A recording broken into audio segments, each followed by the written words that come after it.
নীল চাষ যেখানে ইংরেজ এসে এখানে 200 বছর রাজত্ব করেছিল, কিভাবে অত্যাচার করেছিল আমাদের নির্মম চাষীদের উপর কিভাবে অত্যাচার করেছিল, সেই নীল চাষ এখানে আমাদের সমাজজীবী বন্ধ করে দিয়ে তাদেরকে নির্যাস করে দেখেছিল। সেই ঘটনা তুলে ধরেছে। আপনারা দেখতে পাচ্ছেন কিভাবে পিঠে চাবুকের আঘাতে জর্জরিত করে দিচ্ছে ইংরেজ সাহেব। এক বছর আপনারা শুনেছিলেন যে বর্তমান যুগে বন্ধু বান্ধব বন্ধুতে দিয়ে বিশ্বাস করলে কত বড় ক্ষতি হয়।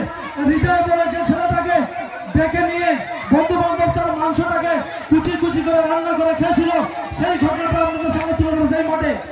বর্তমান ফেসবুক জমানায় বর্তমান ছেলেরা কানে মোবাইল হেডফোন দিয়ে মোটর সাইকেল চালাতে গিয়ে কিভাবে বাইকে অ্যাক্সিডেন্ট করে থাকে সেটাই মাঠে ফুটে তুলে ধরেছে। আপনারা দেখতে পাচ্ছেন। সাথে সাথে দেখছেন কিছু সংখ্যক